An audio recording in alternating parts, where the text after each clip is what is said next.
What's up, sir? I can't hear you.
What's up, bro?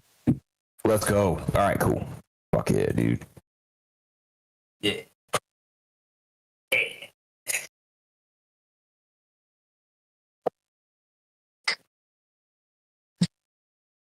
So I did it. I finally got Expedition 33. Super good. Man. My man, let's go. Dude, that game got me considering, like, do I need to get Baldur's Gate 3? Do I need to play Persona? I don't know about all that, but I'm definitely enjoying what I've played so far. I'm like still probably in the beginning, but I've gotten at least 4 of the characters so far. Yeah. Okay, cool. You got 4 characters? Mm-hmm. Right. Yes. Yeah. So I just got to the part where you talk to the SK, I think is his name. The one that can take you around places. Yeah. I just met him and got him, and I'm slowly getting past that part where you got to like find his first rock or something like that. Right. Yeah. Okay. Yeah, man. SK is the dude. I love SK. Like, I usually don't like characters like that are like super goofy and just like kind of like off the wall and just like, I'm just like, why do you annoy? But apparently in French it works.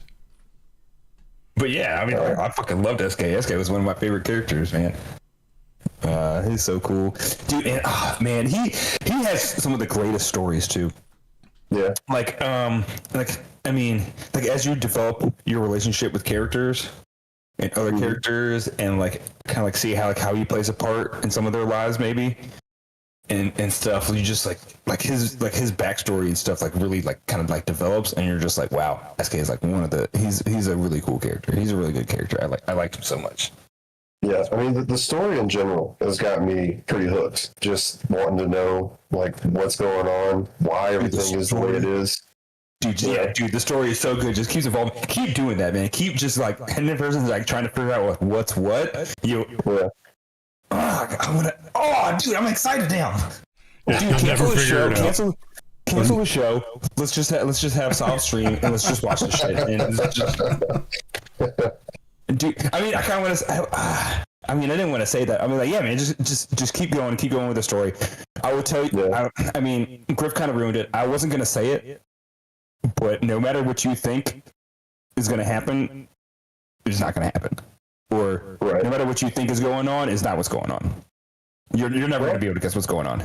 You'll never be able to guess what's going on. It's Always down for a plot twist, you know? yeah. I mean, it's. The twist has a twist. I mean, it's just like, Right. are there twists? It's just like there's no. I don't think there's any plot twist. There's no plot twist. You just don't understand what's going on until you understand what's going on. And once you understand what's going on, you're like, oh Yeah. shit! And it's just, oh, dude, it's so good. Yeah, that could be more hit. That's a better script. Wait, didn't we already talk about it on the show though? Didn't we like drop like major? Did we drop major spoilers? Well, even if we did, there's no figuring it out unless you play it. I think I said that. Like as we were saying it, like I didn't have a problem dropping spoilers because the story is so good and it will get you involved that you'll forget what everybody told you. Somebody could like explain the entire game to you and like you'll just get so involved in the story and you'll just forget it and you'll still be surprised.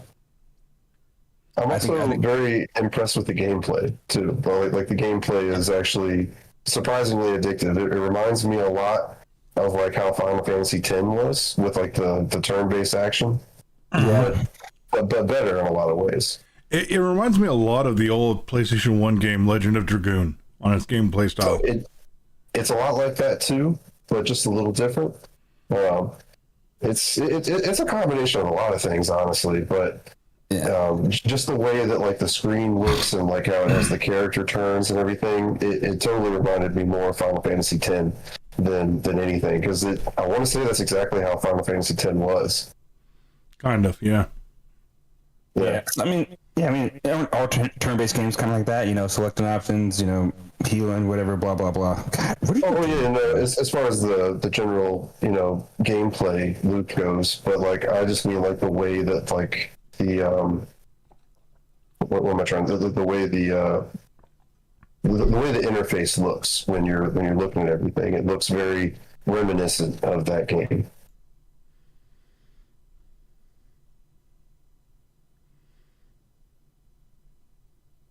All right, I'm gonna go ahead and kick us off.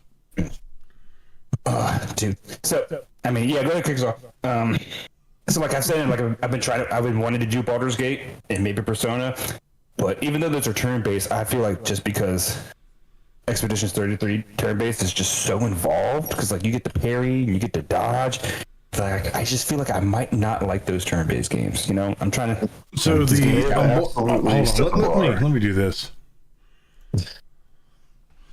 Hello, everyone. Welcome to Griffcast episode, whatever the hell we're on now.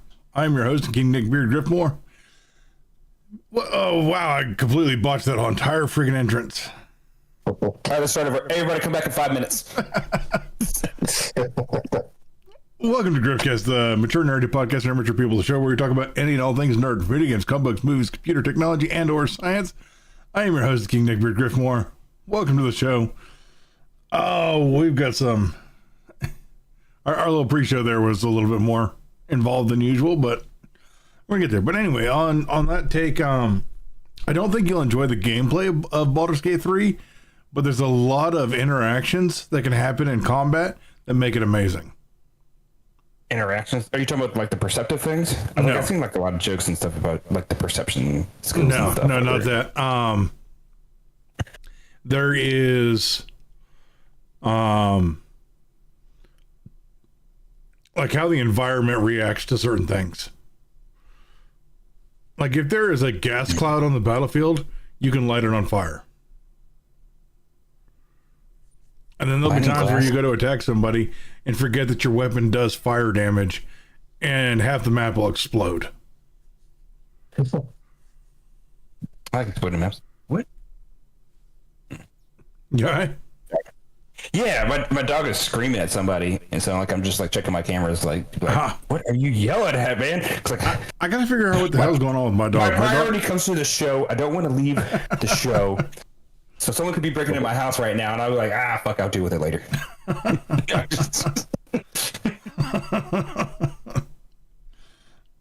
Yeah, I gotta figure out what's going on with my dog. She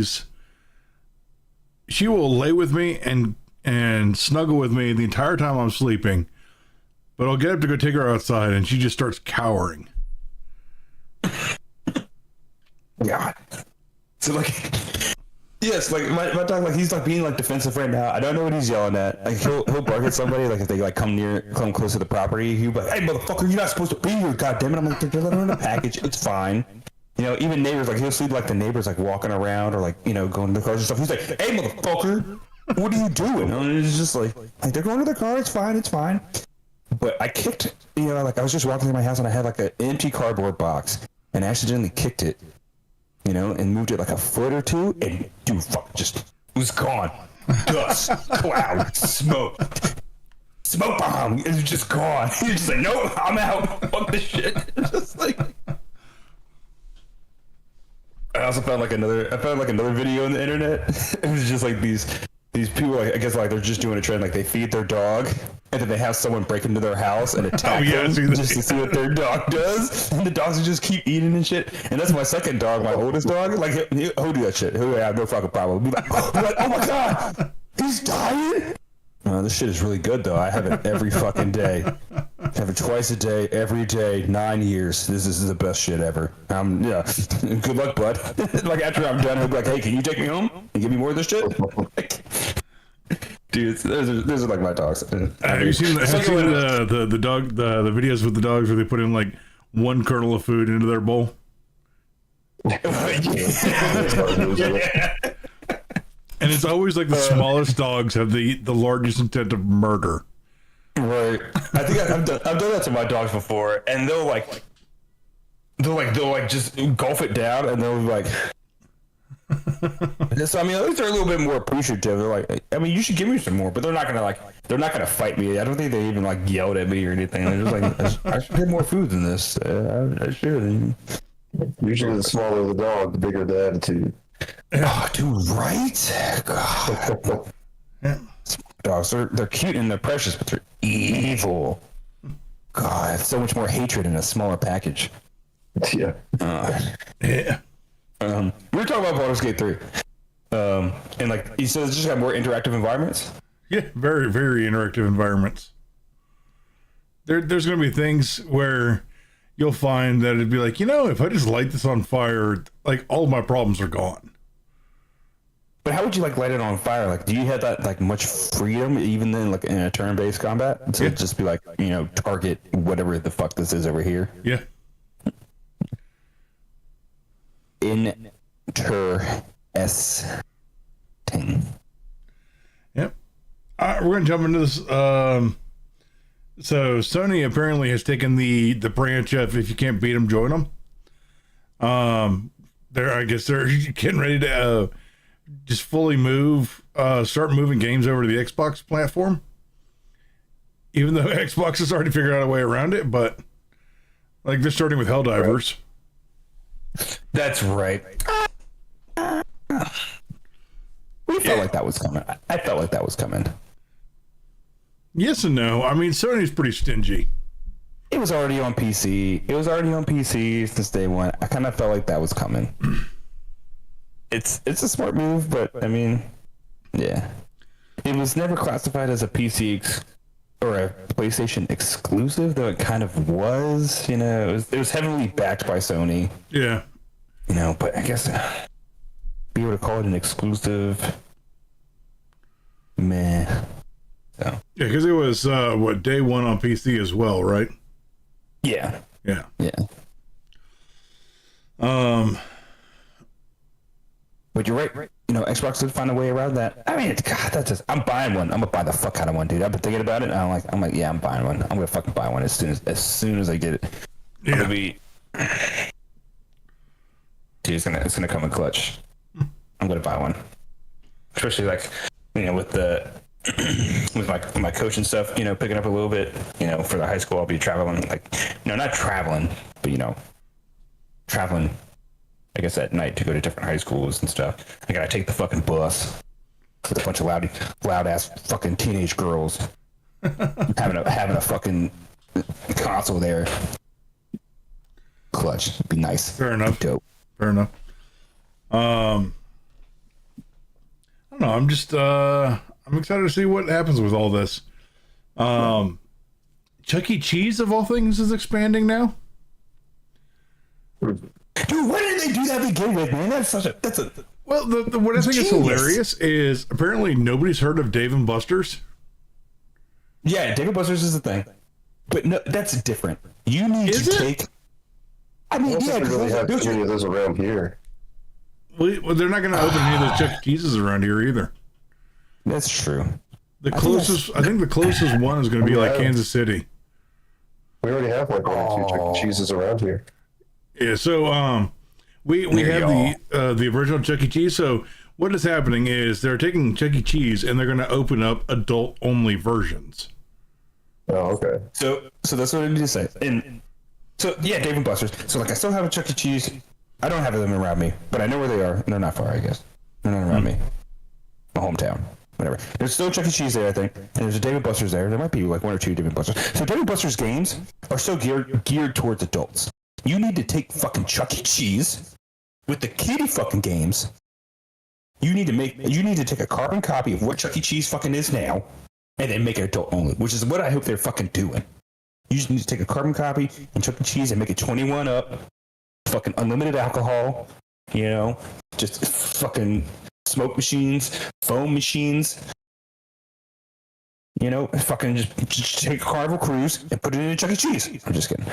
But Well, I mean, they're even talking about bringing back like the original animatronics. I don't think they need to do all that. You know how nostalgic that would be, man? Is that nostalgia or nightmare fuel? It's both. I've just thought about a fucking animatronic sitting in a fucking warehouse for like the last 20 years, just plotting. Fucking this is Friday Night After Freddy's. This is how that shit happened, man. He's just been sitting in the warehouse plotting. Like as soon as they plug me back up, dude, it's going off. I'm gonna give him a whole bunch of what is it, marinara sauce? I don't know, blood. The red stuff. I don't know. I'm all for it. Like, obviously, like Dave and Buster's can't be the only one, and somebody needs to expand out to more rural areas. Yeah, I mean, I think these are the only change. I've been across a couple of restaurants. They have arcades inside them. While being in restaurants, or even God, I went to this one place. What was it called? It's called Uptown Alley, dude. It was like an adult amusement park. Massive bowling alley. They had 3 different floors. They had a full restaurant, full arcade, big ass bar, and then like bowling alleys on each level. Each bowling alleys out the ass. Pool tables. It was a massive complex. I mean, I guess I can't say massive complex. I imagine people were building stuff bigger than that. But like when it first opened, like 15 years ago, I was like, that's dope as shit. We have something similar to that out here in Blacksburg. But it's for everybody. Like, everybody's allowed in because it's a movie theater. Mm-hmm. It's a movie theater, bowling alley, bar, restaurant. I mean, I think they allow everyone in of all ages past a certain time, because like on the weekends, that place comes it's like a nightclub. It's like a nightclub, man. Massive. Dude, the one thing I hate about it though, I don't know if I should say this, is it definitely got trashy after a while. They used to have like 6 cop cars just standing on by. They weren't even just on standby. They weren't in the area. They literally just parked and mounted the curb in front of the establishment because they knew shit was about to go down all the time. People always showed up and just were doing. There was stuff. A couple of gas stations in Roanoke that were like that. Like, they just had, a local sheriff just stationed in the gas station because of how often they got robbed. Yeah, I mean, no, I don't think people like. I don't think people robbed the place or destroyed the place, but it was always attracting clientele that always wanted to get in fights with each other. People always want to get in fights with each other, and I hate that about places, man. What is it about alcohol? Is it alcohol, or is it just stupidity? Is it just people in general just want to fight? This is moving political and concept and away from nerdy. I'm going to stop. D, all of the above. All right, so I'm gonna bring this up. I'm gonna go over it real quickly. So, Microsoft has gone through Activision and they have laid off another 9,000 people.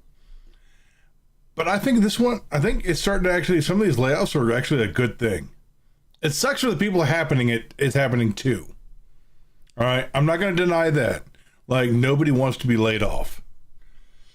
But most of the people getting laid off are getting massive parachutes.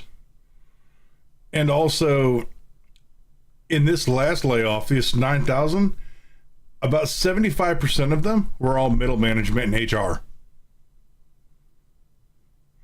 So, that's my take is, okay, that kind of needs to happen.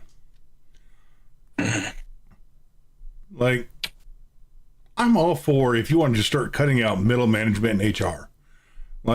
You don't need one person in HR representing 10 people. Yeah. Not particularly. I hear you. Now, obviously every company needs an HR department, but so this also led to certain companies shutting down completely.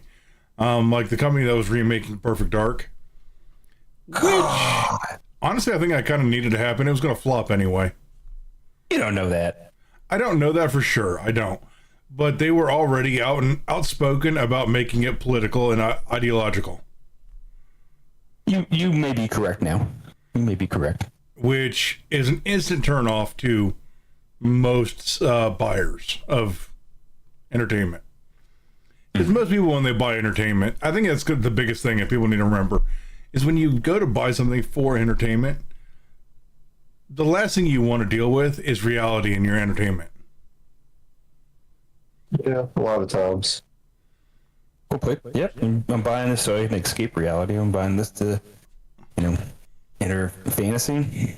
Yeah. If I know people who are, will blow hundreds of hours on, blow hundreds of hours. Yeah. Yeah. Yeah.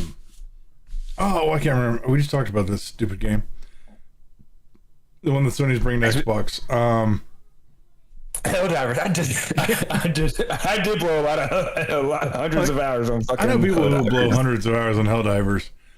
It is a straight up political game, but it is a political game in the aspect of fantasy. Yeah, they're not throwing real political values and agendas into your face. Yeah. It's just all about Super Earth. Yeah. Yeah. That's all it is. Because it's satire, it's funny. Yeah. Same thing with I'll dump 1,000 hours in a Diablo or PoE just because it's not Earth. It's out there. It's stop trying to force reality or whatever's going on in our society into video games, because nobody wants to play a video game as a teaching experience unless they are going to a video game to have a teaching experience. That's just my hill to die on, I guess. And then, all right. So, I don't know how this is going to happen, how this is going to go. So we brought this up. Was it last week or the week before last? We were talking about the Stop Killing Games movement. Did we? I feel like I'm not sure. We talked about it briefly, I think. Yeah. It was more. I've looked into it a little bit more. I know a little bit more about what's going on now, And I am going to preface my stance on it by saying I understand the consumer thought process on this, but I don't think it'll go the way that they want it to. Yeah. I think it's going to be more detrimental to the market than it is good.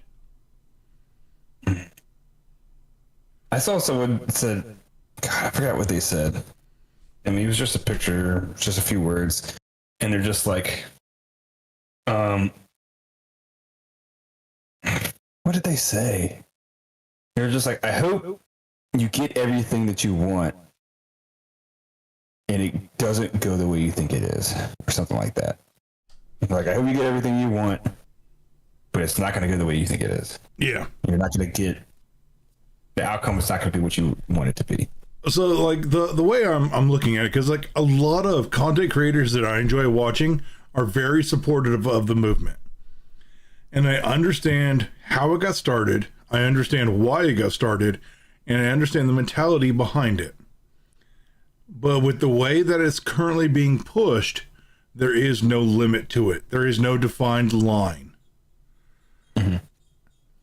And I thought we were going to have more. I thought this was going to be less of a discussion and more of us yelling at each other on this one. But we'll go for our viewers that don't know, and not just me. For our viewers that don't know, can you explain a little bit more of what the exact movement is and the hopes of its accomplishment? Okay. Yeah, I just kind of went into that, just expecting people to understand what's happening. Good point. All right, so Stop Killing Games is a movement that was derived from the Crew. Right. So, I do remember it was like Ubisoft related. Yeah. So after they launched the Crew 2, they went back and shut down the servers for the Crew 1. After there is a patch in the game for the Crew 1 to play it offline, but they never released that patch. Oh, that's dirty. And then the Crew 2 started seeing a severe loss in users, so they went ahead and shut down the Crew 2, but they implemented the single player patch where you could play it offline. All right, and so what had happened was a movement was derived from that called Stop Killing Games.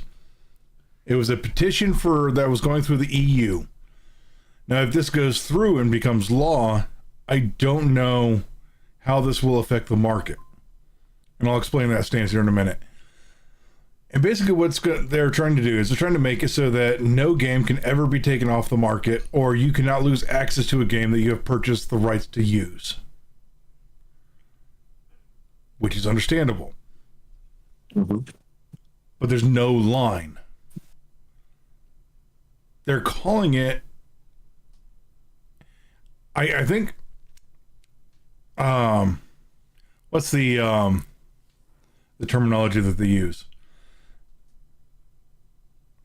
They're calling it,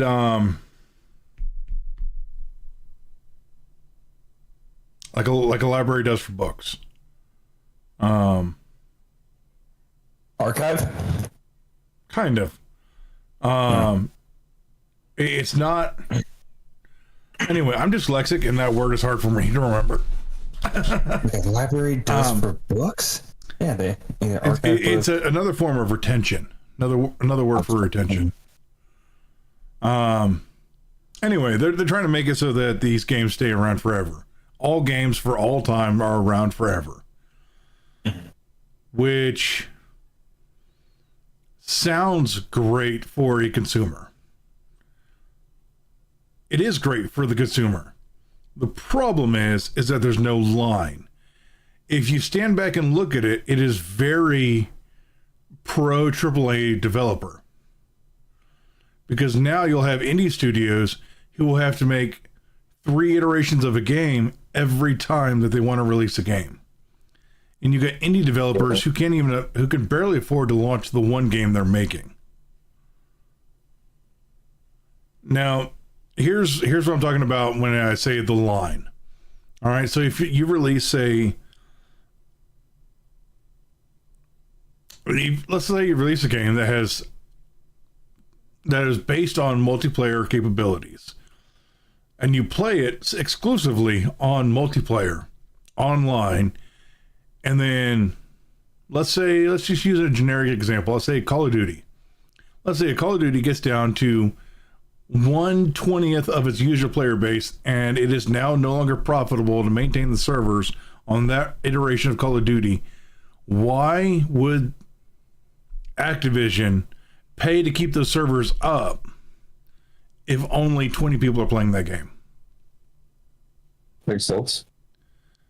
All right, but now in that same defense, only a company like Activision could afford to apply a patch that gives it offline capability. I guess so. Well,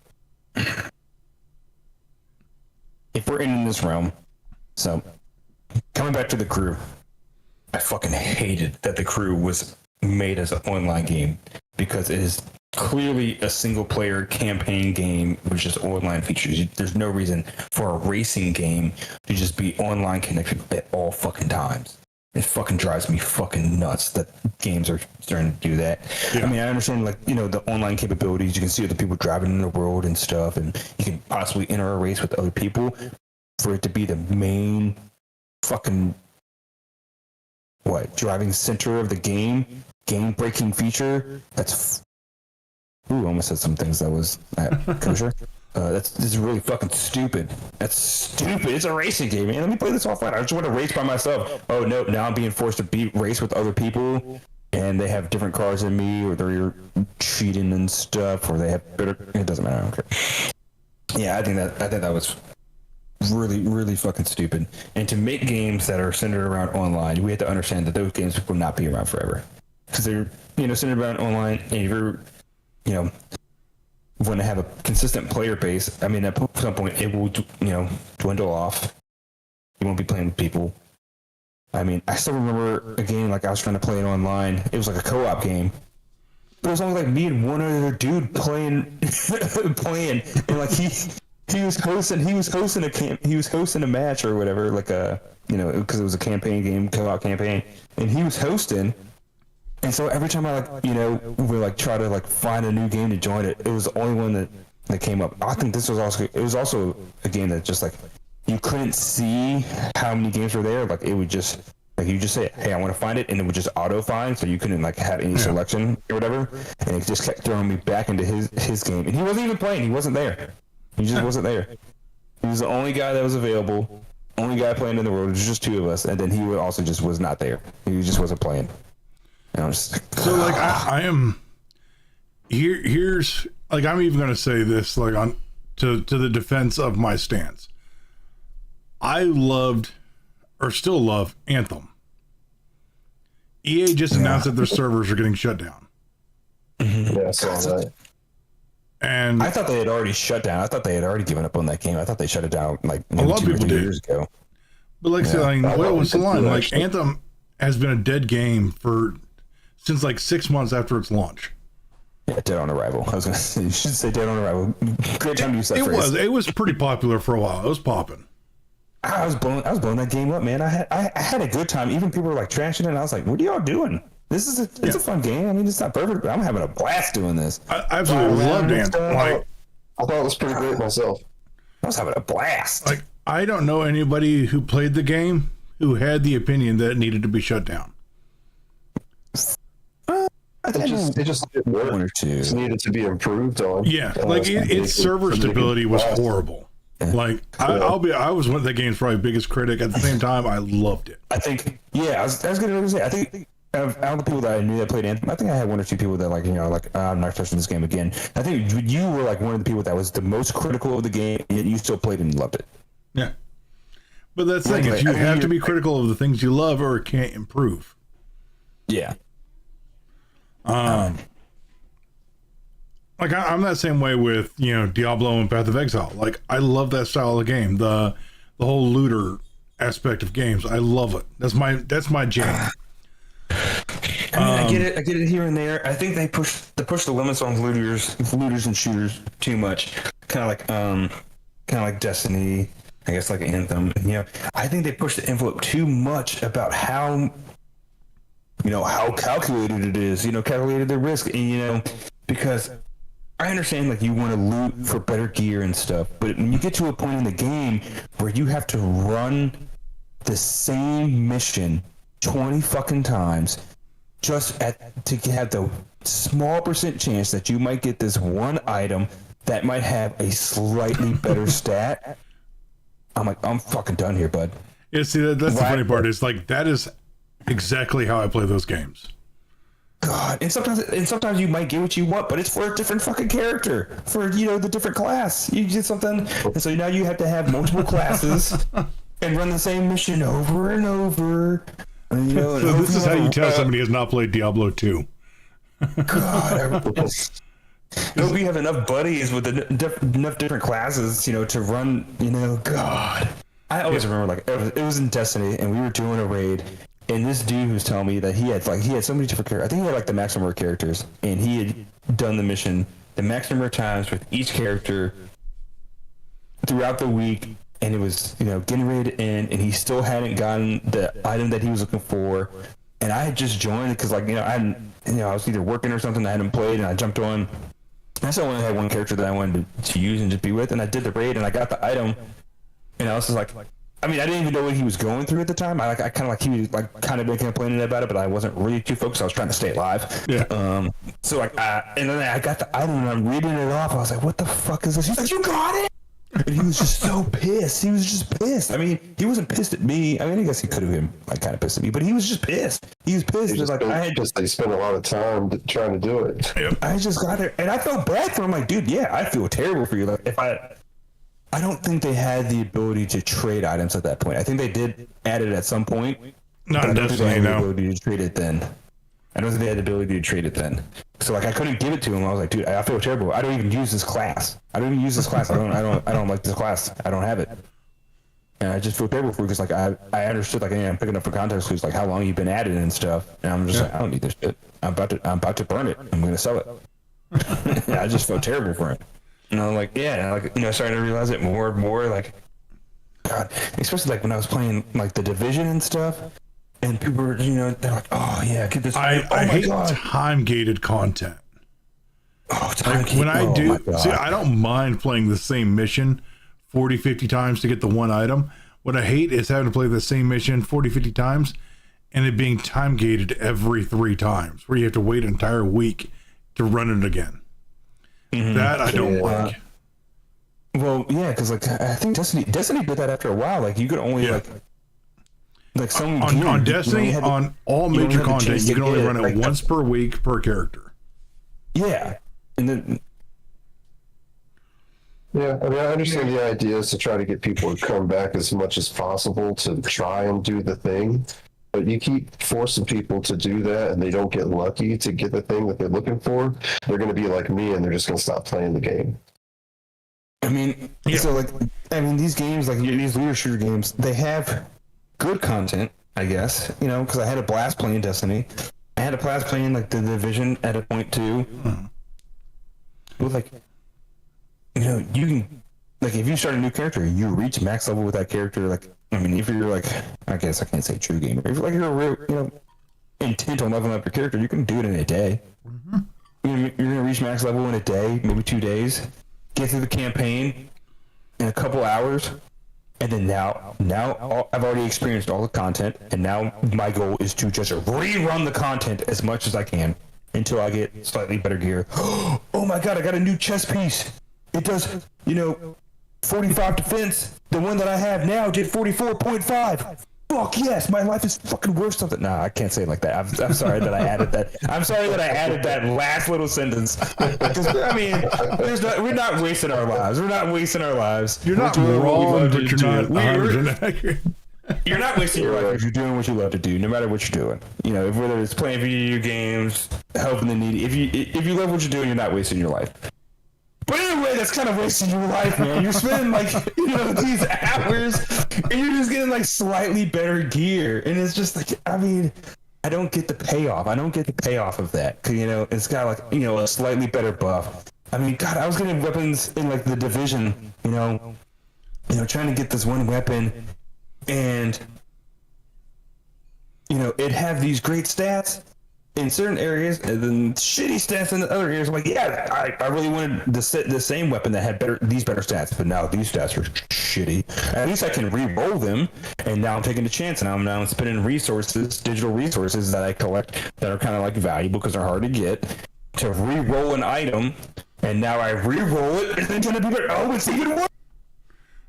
I think it's mostly for people who love the thrill of the chase. Yeah. Especially I hated that in Division. Coming back to the re-rolling thing, because there's so many categories, like 3 categories or 3 stats, whatever that you can re-roll. But once you re-roll one, you're locked onto that, that slot. And I'm just like, that's the only one you can re-roll now, and it's just like, God damn. So, all right, let's get back on topic here.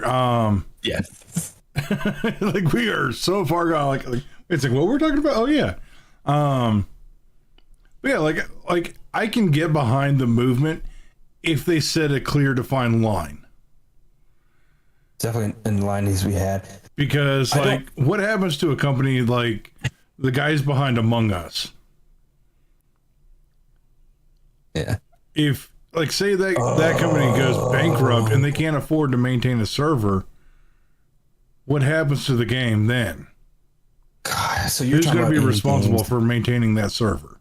And maintaining indie games. At first, I was thinking, I don't think many indie games would be affected because I feel like many indie games are not online centric, where they have to be online and have to have servers available for you to play those games.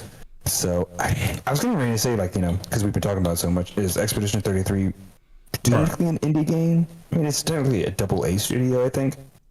So I'd say it's on the line. It's on the line. Yeah. The game's pushing the boundary for sure. Mm-hmm. It is AAA quality for sure. Yeah. AAA quality from a AA studio, if not indie studio. Yeah. If I didn't know that game was made by a small studio, I would have sworn it was made by a much larger company. Fucking right. It reminds me a lot of old Square Enix or SquareSoft. Yep. Aren't SquareSoft and Square Enix the same? Were they the same thing? Did they change their name? Kinda. It was SquareSoft first. SquareSoft was Square Enix before they became Square Enix. Gotcha. I forget how they came up with that name. But anyway, about that game, if they had their final patch, there's no servers to run the game, I guess. You don't need to connect to servers. You don't need to be online. So if they had their final patch, as long as the game is maintained on a store somewhere, and you can still at least have access to it, or if you have your copy. I guess if you had a physical copy and then you deleted it off your drive and then reinstalled it, it would need a server to continue pushing patches. Not necessarily patches, just have access to download it again. So not even just to patch it, but just to have access to download it again. It's got to be maintained somewhere.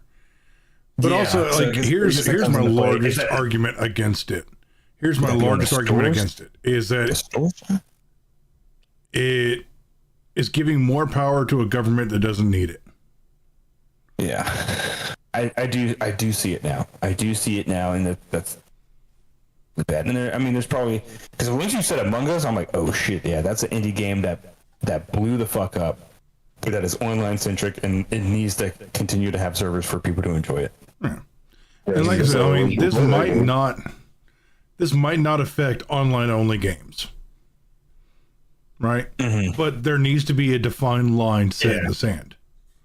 Right, because it might not affect only games, because I'm talking about with the patches. So if you continue to have updates for a game, and we're talking about physical copies, if I plug a physical copy into my PlayStation, because PCs are so advanced they don't have CD drives now. Sweet. So if I plug a game into my PlayStation, and it copies the game successfully, but it'll be like, oh, day one patch or whatever, we need to do an update, so we'll do it. So is it on the store? Is it on the PlayStation Store to provide that update, or is it on the game to provide that update? I actually don't know that. And then, so who is it on to provide that update? Then so who stores the update? Who has to run the servers? I guess I'm getting the game from the PlayStation Store. I think the updates would probably fall on the individual company itself. Yeah, I mean, of course, it's it's on them to create the updates and release the updates, but like, it could be different. Like, do they give the updates to Steam? They're like, hey, Steam, here's an update for our game. Here, PlayStation, here's an update for our game, and then they host it on their servers, and then they divvy it out. Or is it on the game to once the game is booted up, it contacts the parties, the developers servers that they have running, like, yep, I need this update. All right, let me pull it down. So it's on the developer. I think it's on the store. I think the stores maintain it. Sometimes it depends on who. Like on the Xbox console, it's on the developer of the software. On the PlayStation console, you have to go through an entire approval process via PlayStation for you to upload it to the PlayStation network. So therefore, at that point in time, it's maintained by the PlayStation Store. Same thing on PC with Steam. You have to go through an approval process to put the patch onto the Steam platform for the consumers to use. I've kind of dealt with that because, like, there are sometimes be games on Steam and sometimes games that are on Xbox Game Pass. Mm-hmm. And, I mean, most games will release updates for their games, for their product on multiple platforms at the same time. Yeah. But sometimes I was like, sometimes Steam games run better than Xbox, or PC Game Pass games. They just run better somehow.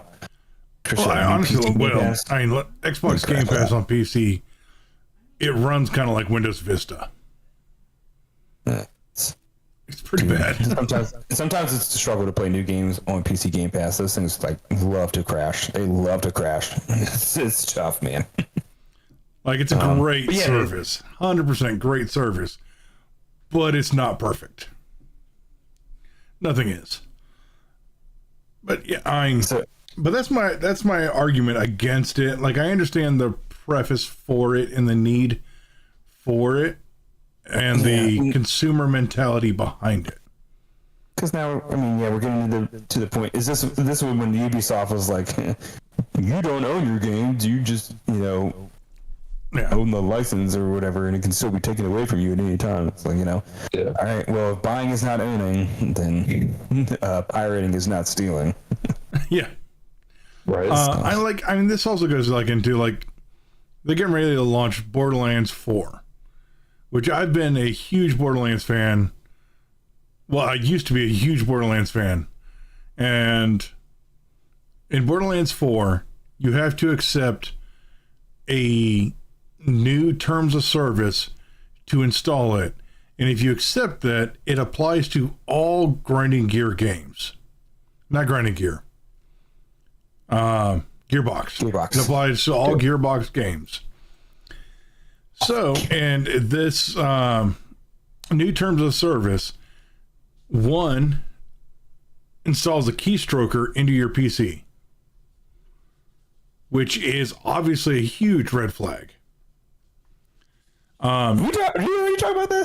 I think we did. Yeah, we talked about this before.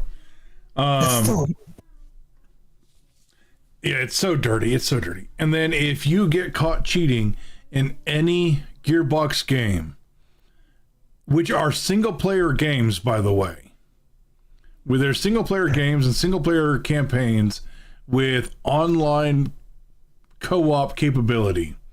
Yeah, it's still kind of cheating because you can still because it has online capabilities, so you can still buff your character unfairly and have it affect others. There's no player versus player. No, it's not player versus player, but you can still if I'm level 1 or whatever, and then I put in a bunch of mods or buffs, whatever, to give myself some unfair shit, and then I start joining a game with you and you're level 1, that ruins your player experience because I'm now going through and just fucking everything up. Even though I'm level 1 and you're level 1, I activated God mode. So I think that would be you can only enter into a game with people you know. They don't have random join. They don't have open lobbies. I haven't seen any, but I also never play online. I always play single player. But the way that they worded it is, if we catch you doing any sort of cheating at all in any game, you are now banned from all games at once. So if you go back and you install Borderlands 1 and you install, say, a trainer into Borderlands 1, you are now banned from ever playing Borderlands 4. Which it's a little on the strict side. It is, but my guess is that they'll allow you to play it again if you buy it again. Of course. So, but at the same time, like, it is an online only single player campaign. Why does it have to be online? Power trip. They want to try to control everything. Like, They control everything. I mean, it has to be on. It has to be online all the time for them to be able to monitor it the way that they say they're going to monitor it. In terms of conditions. That was kind of what I was thinking. yeah, I'll try to find some articles for you about all the crap that Gearbox is doing and 2K is doing, because it's all about, like, they're putting in a keystroker, a mic monitor, all kinds of just random crap just to survey all of the people playing their game. And they say it's for future advertising purposes. And as soon as you say something that they don't agree with or feel would be acceptable to hear in a public audience, banned. God, get the fuck out of here, dude. It's also just a solid way for them to control the license and who can have it and who can't. Yeah. Because without that constant online, connectivity, whether it's a offline game or not, wouldn't change the fact that they won't be able to control who can obtain the license to play those games if they don't have that sort of connectivity. Yeah. And I think maybe that's probably what it really comes down to at the end of the day. And then people like ourselves, who are just the consumers of these products, we just think to ourselves like, oh, well, why does it got to be like that? Surely you can just pay attention to the sales of the game. It doesn't have to involve the license. But at the same time, most people are downloading their games as opposed to just buying it on a disc. So I think that also kind of plays into it as well. Even if it's an offline game, you still have to kind of be online in order to purchase it in the first place. I get it. I get it. Because I am not anti-online only. I am anti NetWatch. Yeah. I'm a little anti-only. I mean, a little anti-online only. It depends on the game. It really depends on the game. It's gotta be, the genre's gotta be there for it, right? Right. Because like, if again coming back to Expedition 33, if that game was online only, what would be the point? I literally interact like with nothing online. There has to be like nothing online about it. It's not even like to do, because there's no like events or anything like timed events, world events, or whatever. It doesn't be online only. I've come across games that have been like that, where like you have zero interaction like with the outside world or use any online features, but somehow the game is online only and you have to be connected to the internet to play it. And I'm just like, how the fuck is this possible? So I am against anti online only. I understand if you're playing like the looter shooters that you love, or like the live. I can't say looter shooters because I can understand looter games not being online only. But we're talking about like the live service. I don't really confuse live service and looter shooters. Most of the looter shooters that I come across are also live service. So I kind of a little bit, yeah, like Destiny and The Division are both live service games. Yeah. But Borderlands is not a live service game. Diablo 1, 2, and 3, or 1 and 2 are not live service, but 3 and 4 are live service. Call of Duty is live service. The multiplayer, but online, I guess. I mean, they still have a campaign. It doesn't online. I don't consider single player campaigns to be part of a live service. Right. Depending on who's doing it and why. Like, the Destiny campaign is live service because you are logged in with other players to do it. Same thing with the Division. Like, you'll come across other players doing the same part of the campaign that you are. That kind of puts them in the live service bracket. Also, most live service you have to pay for. Like, if you have to break out your wallet because a new season started, that's probably a live service game. Yeah. I wouldn't say that buying the battle pass and season passes, I understand how that makes it live service, but it's also not necessary at the same time. It's not. So I kind of would say it's not live service at the same time. Well, like, I'm not buying them. the Diablo battle passes, you don't need to buy.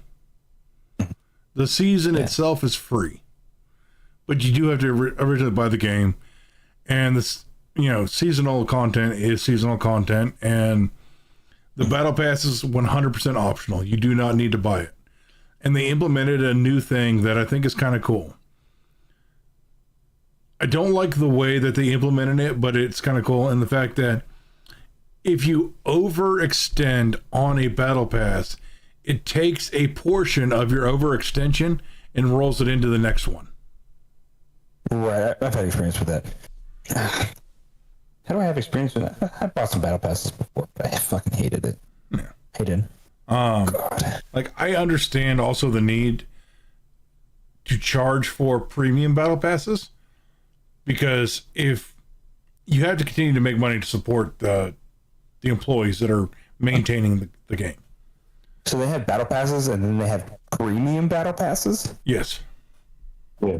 I thought like there was like, the free season, you get, a little bit of extra content as you just play the game freely. And then it had the battle pass, which is now you get both of those tracks and that content as you continue to gain experience and whatever level up. Yeah. And now you're telling me there's a third premium track? Yes. Always has been. Fuck motherfuckers are fucking greedy. Greedy sons of bitches. The premium one, it's all just vanity items. Like, that's all it is. Yeah. I mean, There's no pay to win or anything like that. I mean, for most stuff. Well, in America, there's no pay to win. In places like China and Korea, there's pay to win, but that's socially acceptable in those areas. Fair. I was going to say, when I think of live service, I also think... Oh, wait, what was I saying? Live service. I think of online-only games. Online-only games because that's what live service is. You have to be online to be able to access the content, access the new content as it is continuously delivered to you. So definitely online-only. Yes. Live service. You are right in that perception, in my opinion. Something like World of Warcraft. World of Warcraft is a live service game. But something like Borderlands is not, because you could play it offline. Mm-hmm. And there's no seasonal content in that game. It's here's your campaign. We'll maybe give you an expansion a year down the road. Or DLC or something like that. But hey, we're not going to do a seasonal content with seasonal updates. You're not going to have to fork over money every 3 months.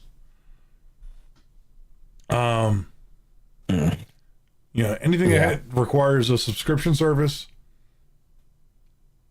Subscription service, continuously getting, I guess, expansions. Dude, I never knew Destiny was so hard into that. Wasn't Destiny 2 when it first came out? Wasn't it like you had to buy the game when it first came out? Destiny 2. Yes. And then they moved to a free model. Yes. But then you still had to go buy expansions. Dude, how many I guess, not first time players, but how many people did they fuck that bought the game originally when it came out, paid $60 for it because games were cheap back then? Paid $60 for the game. You were one of those people, right? You didn't see that $60 come back or anything. They didn't give you any kind of credits or nothing toward actually, the next expansions. There was a lot of in-game items that they gave to players who pre-owned before it went free to play. It wasn't worth $60. Nah, give me a discount. Give me a discount on the next expansion or some shit like that. Give me a whole bunch of free in-game items that I probably could already earn. Again, vanity gear. Thanks for giving me a suit. Thanks for giving me a suit that shows I'm a jackass that bought the game that is now free. Yeah, please do that. Please give me, a suit of armor that shows I'm a little jackass. Like there's I support that type of content, and then I don't. Like in that same instance, like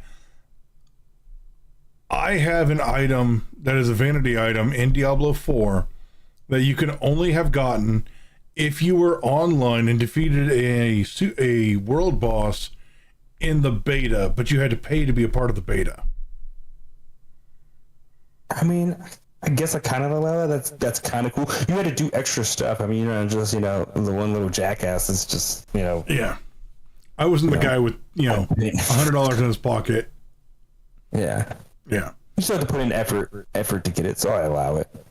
But yeah, no, like when they did that in Destiny, you did not need to earn it. It was just, hey, here's some vanity items because you already own this content that we are either A, making free, or B, leaving the game.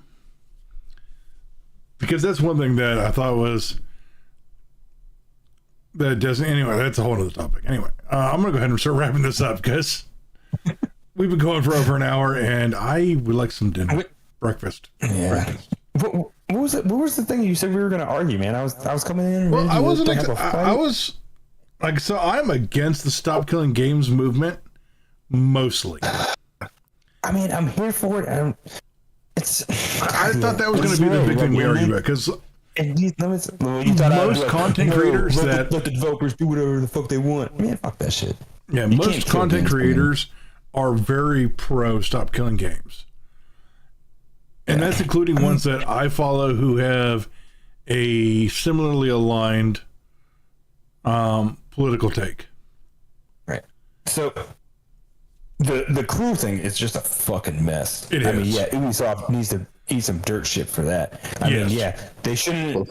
They made online only games, and then they shut off the servers for, the first iteration because the sequel was coming out. Yeah. That's a fucking dick ass move. It is. 100%. I remember I mean, Overwatch kind of came close to doing the same thing, but they released the second game for free, so you didn't really have to buy it. I mean, but I still think. I mean, I hate games, especially their games that are just online only, because at some point they are going to have to die because you reach that point where it's no longer to sustain, But I think that's a little bit different though, because they didn't wait until nobody was playing the game. They didn't wait for it until it had reached its, extinction. Yeah, reached its extinction. They're just like, oh, there's a shit ton of people playing this game. But the next one's coming out, so let's cut them the fuck off and kind of drive them to go buy the other one. Oh, because our sales aren't doing bad. Let's fucking just cut them both off. Is one of those things where it's like I 1000% agree with everything happening to that. Especially since they're games that don't need to be online only and server based and online centric. Yeah, they unnecessary, completely unnecessary. Especially when they already implemented a patch to make it offline. Yeah. So, I mean, you can't. So yeah, the Stop Killing Games movement. So when you think about games, kind of like other online games, we'll go back to Call of Duty. What was one of the first online games that they had? Ooh, I'll go back to fucking even better. SOCOM Navy SEALs. At some point that game was gonna die. But I mean, people move on to different games. Nobody's playing those games right now. They had to take the servers offline. At some point, those games just die. People just go and play other games, right? Same thing with Call of Duty. Older Call of Duty games. Nobody's really playing the games that came out 12 years ago. At some point, they take the servers offline. Yep. But there's still portions of those games that you can still play that aren't online. So I guess it's not terribly unfair. Like I said, there needs to be a definitive line. Because what happens to a game like Concord that comes out and doesn't even sell 100 copies? Well, didn't they give refunds to everybody? I don't know. I think they gave. I'm not entirely sure about that. I think Concord gave refunds. I think they gave it to you if you asked for it, but if you didn't, you're kind of SOL. I guess so. I guess that's fair. But I'm like, games like the days before. What was it? The day before? Yeah.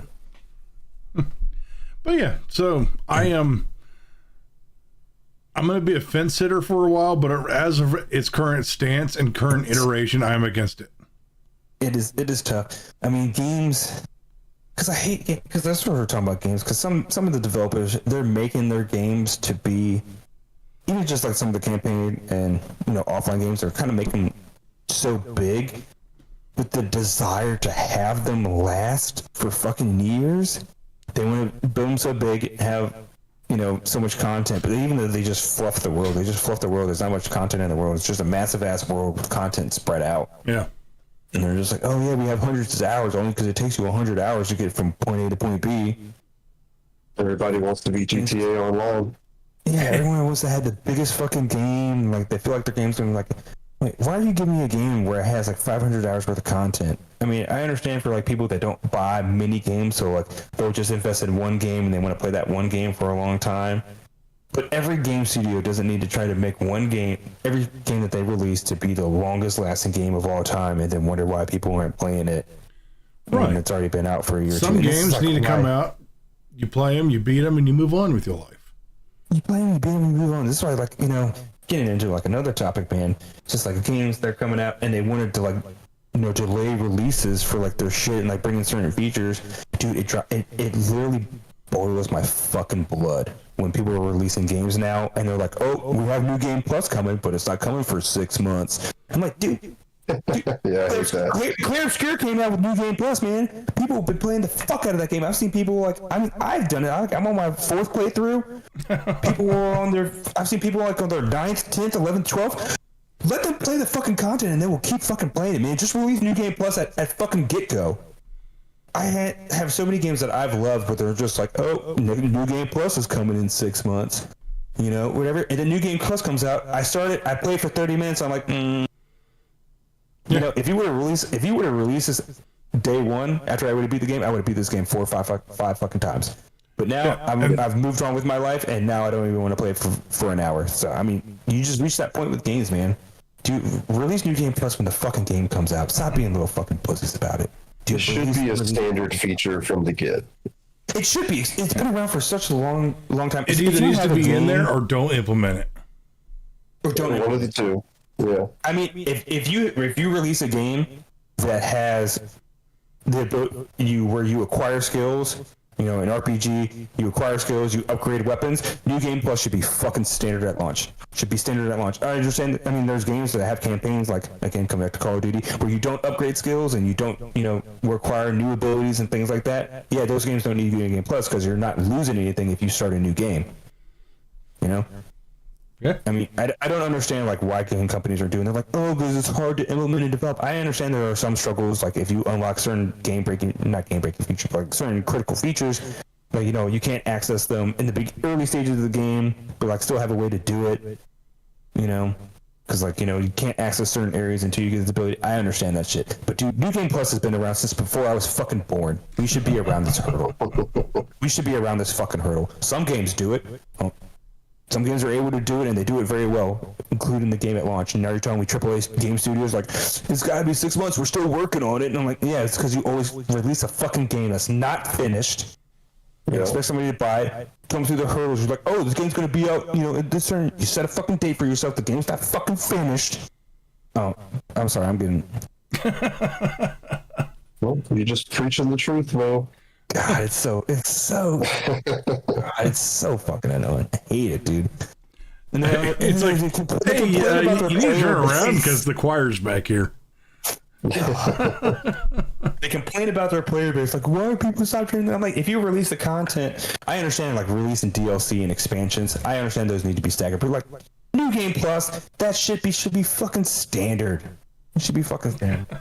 I know there's multiple gamers that are just like me, man. If I'm playing a game and if I had New Game Plus, I'd play it 100 times before I move on to something else, and I'd be playing it for continuous months after. Still playing Clear Obscure. It's been out for months. But you give me a game that doesn't have New Game Plus, as soon as I'm done, I'm like, I don't want to start a new game without my shit. So I guess you're dead to me now. Oh, you release it? All right, cool. I'll play it for like a little bit. 1 hour into it. You know what? The magic's gone. I don't care anymore. Fuck off. Well, anyway, thank you all for coming and watching. We hope you had a good time. We'll see you in 2 weeks.